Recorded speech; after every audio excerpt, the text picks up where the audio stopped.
Tijaabi qaybo badan oo taleefankaaga ka mid ah. Oo ogow cilada haysato adiga oon furfurin una geynin cid kuu samaysa. Muuqaalkeena maanta ayaa mowduucaasi ku saabsan. Laakiin marka hore,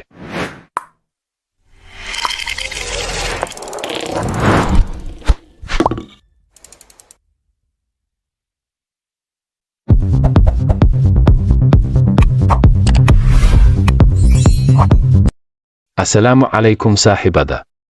Maan kobciyatig. Salaan kadib. Soo dhowaada adinkoo mahadsan. Janaalka subscribe dhaha like-na saara muuqaalka. Marka hore, ma rabtaa in aad ogaato in sameecada iyo mikrofoonka taleefankaaga in ay ka ciladaysan yihiin iyo in kale? Haddii ay jawaabtu haa tahay, tag qaybta wicitaanka. Kadibna ku garaac xidig 4 gees eber 2 8 3 4 gees kale. Waxaa kuu soo baxayo qaybtan, kadibna taabo halkan labadan qaybood mid ka mid ah. Kadibna dheh halow hadduu hadalka taleefanka kaa soo daba noqo taleefankaaga waa okay, laakiin hadduu kaa soo daba dhawaaqi waayo, taasi macnaheeda waa in aad badashaa mikrofoonka. Okay.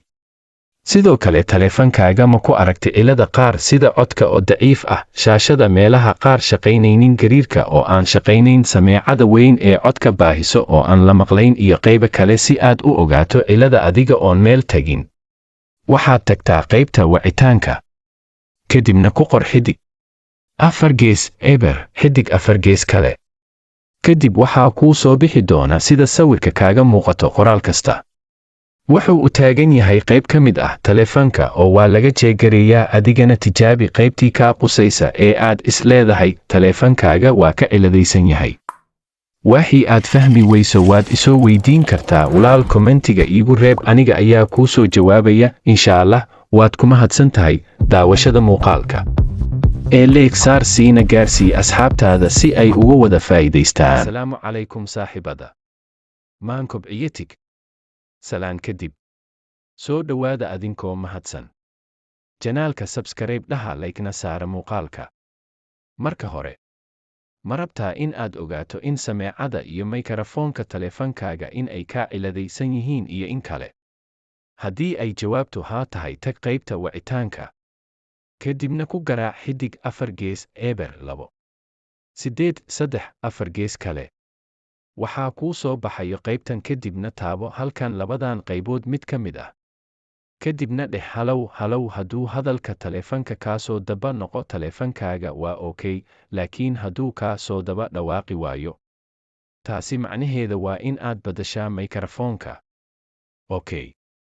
Sidoo kale taleefankaaga ma ku aragtay cilada qaar sida codka oo daciif ah, shaashada meelaha qaar shaqaynaynin, gariirka oo aan shaqaynayn, sameecada weyn ee codka baahiso oo aan la maqlayn iyo qaybo kale? Si aad u ogaato cilada adiga oon meel tagin, waxaad tagtaa qaybta wicitaanka. Kadibna ku qor xidig 4 gees eber xidig 4 gees kale. Kadib waxaa kuu soo bixi doona sida sawirka kaaga muuqato qoraal kasta. Wuxuu u taagan yahay qayb ka mid ah taleefanka oo waa laga jeegareeyaa. Adigana tijaabi qaybtii kaa qusaysa ee aad is leedahay taleefankaaga waa ka ciladaysan yahay. Waxii aad fahmi weyso waad isoo weydiin kartaa walaal, kommentiga iigu reeb, aniga ayaa kuu soo jawaabaya insha Allah. Waad ku mahadsan tahay daawashada muuqaalka. Like saar siina gaarsii asxaabtaada si ay uga wada faa'iidaystaan.